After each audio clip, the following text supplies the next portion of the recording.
and welcome to the Roundtable Podcast. My name is Shogun. Today I have my friend Drewish joining me, and we are going to discuss topics like philosophy, poetry, and aesthetics, as well as other things. Before we get into that, though, please make sure you followed us and subscribe to both the YouTube and the BitChute channel, where we have over 250 episodes of our Roundtable Podcast, but also download the Podbean app and download some of our podcasts onto your phone so you can listen on the go. And especially join the Roundtable Discord server, where we record a live podcast every day at 8 p.m. Central. That being said, welcome, Drewish. Thank you for joining me. How are you, sir? Oh, I'm doing well. And I apologize if my daughter interrupts. She's in bed, but I don't think she's asleep. So, I have no control if she pops in for a moment. Fully understand and appreciate that, my friend. So, just going off what you sent me and what we announced, I think that you're interested in poetry, philosophy, and aesthetics. The announcement poster you gave me says philosophy and didactic aesthetics in art. So I would assume you're a poet. Is that correct? Well, I wouldn't consider myself a poet because I've never been paid for my work. And I really haven't submitted anything for 15 years. So to say that I'm a poet, it's a hobby of mine. We'll put it that way. Understood. But nevertheless, even with it being a hobby, so for example, I consider myself a mixed martial artist. I've never really been paid for my fighting, right? So it's still significant, even if it's just a hobby. So tell us a bit about your poetry. Like, what are the topics or the styles or the areas that you're interested in? I would say that there are three kinds of poetry that I'm particularly drawn to. The poetry is a perspective, where you're attempting to really understand the views or the process or the thoughts of someone. And so you're trying to really empathize with them through your work, which is, part of didacticism, because the idea there is that the purpose of art is to convey either an idea, an emotion, or a message. I also am really drawn to poetry that deals with existential things and the human condition. And I also love sardonic children's rhymes, like things which are kind of seem like they're for kids but are very transgressive. I don't know. It appeals to my dark humor. Right. So in a more broad sense, could you speak about what you think the significance or the value of poetry is? So I wouldn't deny that it has value or significance, but I just wonder, why do you think poetry matters? I think that the idea of poetry is that every word is considered and purposely selected. And so in the same way that a meme, which is often just like an image or a small collection of words, where you're drilling down, well, in good memes at least, you're drilling down to the very essence of the argument. I feel like poetry is kind of doing that, but because you have a little bit more space and a little bit more leeway, you're basically limited to one page, as it were, though you typically wouldn't fill the page with text. It's like the smallest amount of art you could get to also fill in a real perspective and to actually have empathy with a character that you're representing. And so it's almost like the smallest form of art we can get to, where we can have a real emotional pull and an emotion that comes from it, which isn't mere outrage. Okay. Yeah, absolutely. So on the same point, again, going back to the announcement image, there's a term here which says didactic aesthetics. So can you elaborate on what that is or might be? Yeah, in philosophy, there are a bunch of different branches. If there are two that interest me more than anything else, they're epistemology, which is sort of how do you know what's true, and aesthetics, which is kind of the philosophy of art and human communication. And I think that didacticism is the only correct way in order to really appraise art. Because if you're not creating art attempting to elicit an emotion or a thought, if the goal is not to render something within the mind of your audience, then why are you even creating it? That should be the goal of art. I very much reject the sort of postmodern view of art. I feel like there is a tangible objective way to know whether art is good, and it's did it actually reach people and evoke the emotion or convey the message you intended by it, which means that there has to be intent within art. You don't just happen upon art. It's a creative process. Absolutely. Very interesting. And also, you have an interest, I think, in philosophy. So we've talked about poetry, we've talked about didactic aesthetics. What is your interest in philosophy? I mean, what areas of that are you interested in, or why are you interested in it? Oh, again, I mean, philosophy, there's a lot of philosophy areas that I think people get into like really quickly. Everyone likes to go into ethics because everyone has a view of what's right and wrong, but I'm very much of the foundational view that epistemology, knowing how you know something is true, so that you can understand what is true, and then aesthetics with how you can actually communicate ideas with other people, um, are the two most important, because from them everything else follows. Because I don't observe the universe as it is, I observe it through my mind. Um, but that said, we can take this a couple different directions. We could go deeper into one of those aspects of philosophy. I could share some poetry in order to try and give examples of what I'm talking about, or we could have people ask, or we can just continue asking questions. I'm just giving you some options. Well, I think it's up to you. You're the guest. Whatever you would like to dive into, I think we've kind of covered the touch points here. So I think the first point you said there's, go into further areas here. Whatever you think, right? I mean, what would you like to cover? Sure. I guess I'll share a poem. How about that? I'll actually, is there a chat where I can post an image? Would that be acceptable? Yeah, of course. You can post it in the general chat, or if you'd like, you can post it in voice text. But usually I find just posting in general chat is good. All right, I'll post a poem in general and then I'll read it aloud. And then I think there can be discussion that arises from it, which I think will then prove what I'm trying to say about art and didacticism, or at least exemplify.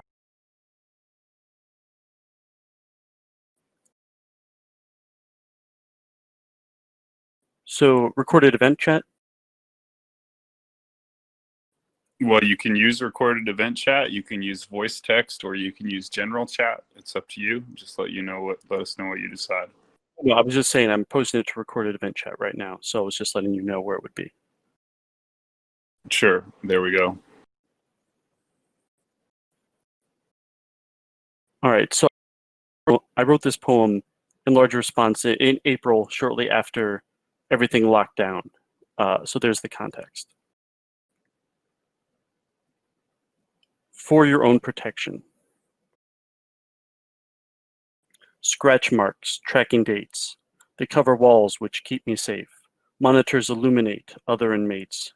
The cracks let the darkness in. Squeezed until we soften. Feel almost free if I don't resist. Cultivated gardens of invisible irons that tighten around my skin.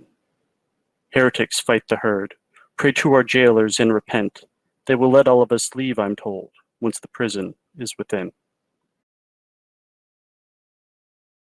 It's a fairly short poem, but I feel as though I'd like to hear some responses, actually. Well, I would like to ask you to read it one more time with a slightly slower pacing. It's not that you said it wrong, but just that I can hear it again. For your own protection. Scratch marks, tracking dates. They cover walls, which keep me safe. Monitors illuminate other inmates, but cracks let the darkness in. Squeezed until we soften. Feel almost free if I don't resist. Cultivated gardens of invisible irons that tighten around my skin. Heretics fight the herd. Pray to our jailers and repent. They will let all of us leave, I'm told, once the prison is within. This is very good, right? So I like it a lot, and I'll just give you my freestyle response. It refers to what me and Austin were talking about, because she's a totalitarian and I'm an authoritarian, and so it gets into the question of like freedom and control systems. And so it says, feel almost free if I don't resist, right? This is quite profound, because if you do not struggle against your boundaries, you will not feel that you are constrained. So if somebody puts a straitjacket on you and you don't try and thrash around, it's actually perfectly comfortable. But if you try and thrash around, you'll feel incredibly claustrophobic when you realize you can't actually move, right? And it says something like cultivated gardens of soft iron that close against my skin or something. So it's very much in the line of Brave New World, right? Where the control system is such a silk glove around the iron hand that you don't even feel it. You think you're in this like utopia, but actually you're completely constrained. But as long as you don't resist that constrainment, you feel free. So I think it's a really good example of how economy and concision of language can convey incredible amounts of information, actually. And that's what's amazing about poetry, is it's actually more efficient than other language, because it employs the ability of people to make referential leaps through language to actually convey more information in less words than should actually even be possible. Because really, but it's the human ability to connect those gaps. So a haiku poem of 10 words could be like, whereas 1,000 words would not be. Yeah, a really good poem, when it's a poem about ideas, should be the perfect conversation starter about a concept or an idea. I think in this day and age of memes, that poetry really is that next battleground, because we've gotten to this point where we can convey simple ideas, a single idea, in a meme, perhaps, but you're often only preaching to the choir, or you're being transgressive and you're promoting an idea or conveying an idea which people don't want to hear, or that just signals where you are, which team you're fighting for, what your view is on a position, or that kind of thing. You're making a single argument for something. Whereas with a poem, you could actually express the nuance about an idea, so that someone might be open to discussing something, even if they already have a conclusion regarding it. And so because it gets a little bit more into that idea and doesn't offer so much an answer as it raises important questions, I feel like if we're going to move past the tribalistic nature of meme warfare, poetry is that art form that is just ripe for us to delve into. So I don't really know where else to go with the questions at that point. I could certainly continue the interview, but I want to open it up to the audience. Does anyone in the audience have a question, a comment, a poem they'd like to share? I know Icarus is always also a poet as well. Chris, do you feel like sharing a poem since we're talking about poetry?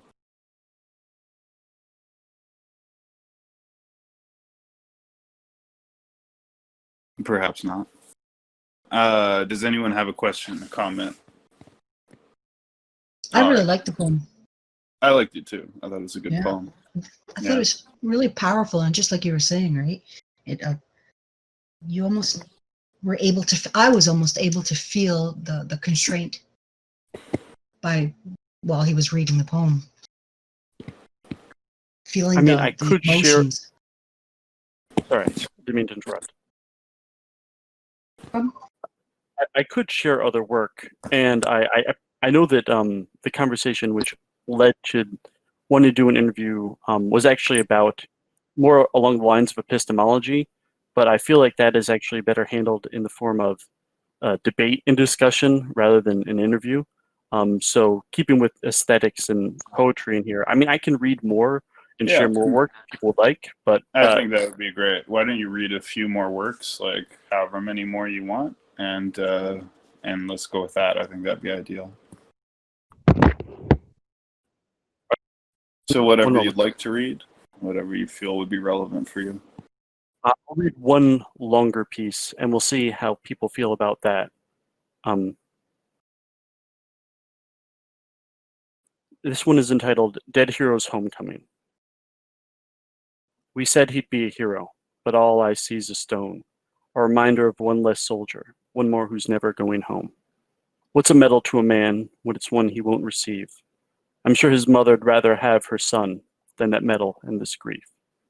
A wounded warrior is a reminder of the painful costs of war, but a fallen soldier is a martyr and a symbol for the cause. Do the lives of heroes matter? Or just the stories of who they were? Are they fighting for the dying? Is that what they were fighting for? I turn on the TV and see two faces on the screen. Firefighters, so I don't have to guess what seeing their faces means. The images of killers are spread all over the place, but a hero has to be a victim too before we know their face. How many times before had those firefighters risked their lives, but they never made the local news until both of them died? Do the lives of heroes matter, or are they stories and nothing more? If they're just fighting for the dying, then what were they fighting for? Dead heroes can ask for anything. They gave until they had no more. Now they're just stories for the living. Is that what their sacrifice was for? Why strive to be a hero? Is it for honor or for pride? To live a life of meaning or to prove we're good inside? Does a symbol make a hero? Is it a badge or uniform? Do their sacrifices for the cause mean their lives were not their own? How many fallen heroes didn't believe in what we sell? Well, we built a statue, told a tale, and stole a memory as well. Do the lives of heroes matter, beyond upholding the oath they swore? Are they just fighting for the dying? Because I don't know anymore.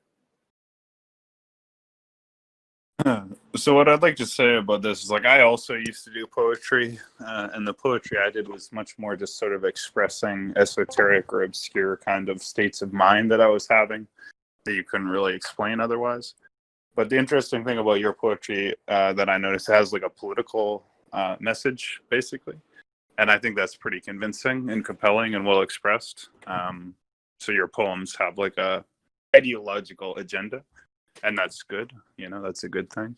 And I think it's an example of that can be pretty effective. So that's what I have to say about that. I thought that was very powerful. Don't convince the author and the narrator, because I intentionally often will write poems from perspectives I don't hold, because I want to better understand and relate to the positions of other people. And I feel like if I can capture their perspective in a poem which they can then say yes exactly to, then even if I don't agree with them, I feel like I'm not strawmanning them, and I at least have the clarity of mind of understanding where they're coming from. Just to point that out, because not all of my poetry is ideological in nature, but don't assume that if it has perspective, that's my perspective. I just want to get that out there. Sorry, I feel like I cut you off there, Kashika? Kashika, yeah, no problem. I just had to say that I felt that to be a very powerful statement you were making, very thought-provoking. Yeah. I had to say that. Yeah, I agree. I think it's well stated. It's an example of the rhetorical value of poetry, right? That it is rhetorically useful, powerful indeed. So you think of like in Canadian history, we have a poem for Remembrance Day, and it says like, "Oh, row on row, how the poppies in the field blow," or something. I can't remember it, but it's quite emotional. It makes you basically think that the row of poppies represents all the soldiers who died in combat. And it's kind of interesting how humans are so symbolic and so metaphorical that something as simple as rows of poppies, row on row, makes people like cry because they're thinking of people getting blown apart by artillery. But that's the symbolic connection, right? It's kind of amazing the way people connect things. So that's what I want to say about that. Now I want to ask you also, would you like to read perhaps one more poem? Because I think that would be a good thing to do. Sure. I'll switch up. I'll do a non-ideological poem. This one is entitled Cranium 17, which is a real, I guess, it's not a fossil, but it's a real archaeological, like, human skull from a long time ago. And so there is some context for it. But yeah, Cranium 17. Victim of foul play, acidic dirt, ravenous ants, hastily done wrappings, and the patience of neglect. Shallow grave, tree root mausoleum becomes flooded marsh as water digs caverns for a tomb. Casket of decay, brittle bleached bones slowly supplanted by the sediment surrounding them. White becomes gray, burial disturbed by curious digger and bespeckled historian for posterity and fame. taken far away. Plaster cast for all to see, while fragments sit within a metal box, safe in storage. Faux femurs on display.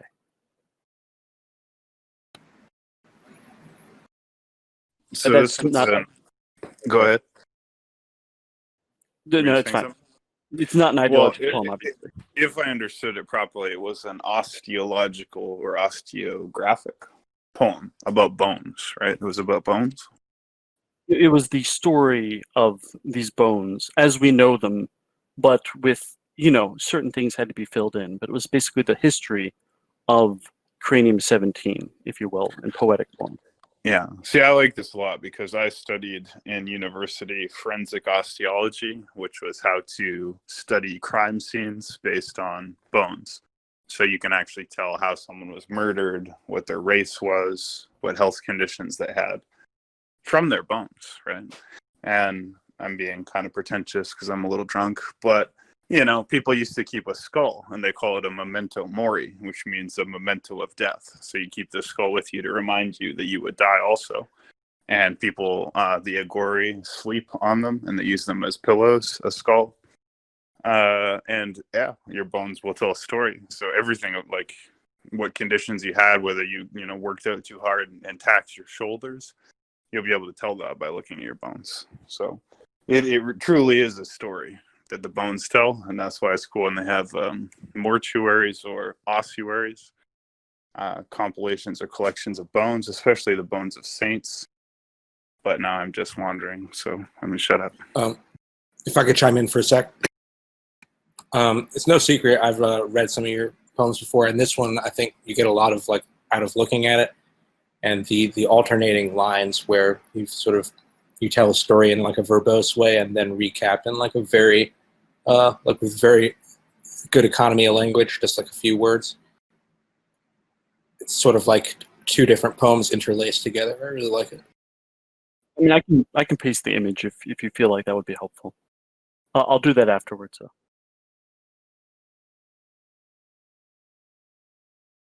Yeah, so they're great poems. I think they're powerful. I think you've made a good case. Not without not advertently saying it, but you made a good case that poetry is pretty powerful. So I guess I'll ask you this question: do you have a sort of a message overall that you'd like people who hear this, perhaps 200-300 people, to get from listening to this? I mean, I guess my point is that it's one thing to have an idea, and it's another thing to communicate it.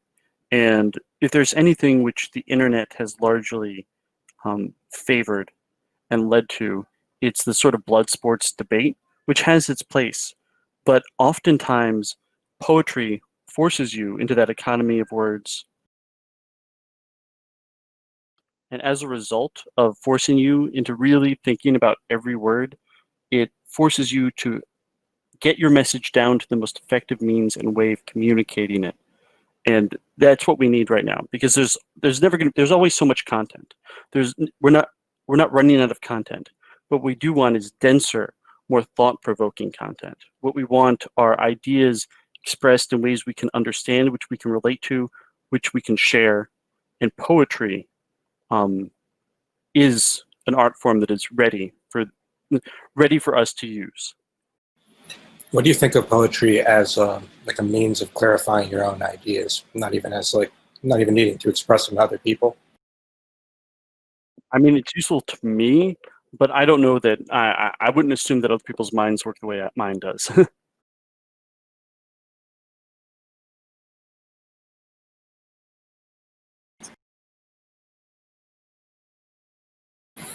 So, well, I'm sorry. I feel like by not coming in with a contentious point, but rather a point about clear, concise communication and the value of poetry, if this ends up being a very short interview that was clear and concise in its message as a result, I won't take it as a loss. I'll take it as as an example of exactly what I'm trying to say. No, I don't. All right, I'm throwing down the gauntlet. gauntlet. Communication sucks. Poetry sucks. We should just communicate using dictionaries and text messages. if I can point something out. So first of all, this has been a great podcast. We have no maximum or minimum length. We can always do more podcasts, etc. So there's no right or wrong length for a podcast. But there's something I said that really triggers Travis, aka NSA. Watches me jack off because he loves poetry. He's a poet. And Muhammad one day was walking with his people, and he saw this young man reciting poetry, and he said, "Seize that man." And there's a strong implication that the man was killed. And then he says, "For it is better to fill your stomach with pus than to fill your head with poetry." And he kills the poet. So Muhammad was not a fan of poetry, and NSA therefore is not a fan of Muhammad. I myself actually am a natural poet, but do not engage in poetry. But I think you have made a good case that poetry is rhetorically, ideologically, and aesthetically valuable. And I just encourage you to make any kind of final statement you'd like, whether it be a short poem or summary of what you'd like people to take away, because this point I've made was confusing. I mean, I guess I have a good closing poem that I've memorized. It was bound to happen. Within the span of what was not, but could, so soon would be, there shall be a time that which does define a possibility, and the dice roll as the sinners play, to the long hours stretch into the day. Funnels tunnel many beginnings to outcomes that are few, as chance favors the likely, no matter how many tries you do. And the cards flipped, as the hustlers ripped off tourists eager to have their money stripped. Fate, the improbable certain, the unlikely that at last, through many aeons and eras, must someday come to pass. And the stranger enters, as sharks collect from debtors, while drunken fools pick fights with their betters. A scoundrel keeps what he cheats from marks threatened and scared, but loaded dice and an unloaded gun will lose to the other pair. And the crook smiled as he reached for the pile, and the stranger reached for something more hostile. Ironic that a sudden sound should sound in rancorous room, not a soul hears the hammer click, but we all hear the boom. And the dice stall as the sinners pray, and the stranger calmly walks away. So I think that was beautiful and very profound, and it's best if we don't interrogate it and we end it on that aesthetic and rhetorical point. But I do want to thank you, Drewish. This was a fantastic podcast. I'm extremely happy with it, actually. And if you ever want to do another one again, just send me a DM, and that goes for anybody else as well. We can send one up at any time, set one up. So thank you, Drewish. Hopefully we'll do it again. Thank you to the live audience for joining us. This will be uploaded on YouTube, on BitChute, on the RT Podcast channel of the Roundtable Discord server, where you can find us recording this podcast every day at 8 p.m. Central. Please now jump with us to Roundtable 1, where we will join the 15 people or whatever up there. No, 8 people up there. And we will speak for the rest of the night. We'll have another podcast tomorrow and the day after, always at 8 Central. So thank you, Drewish. Thank you, everybody. I'll see you up there. Find us on Roundtable, Discord, YouTube, BitChute, and Podbean. Good night. I love you.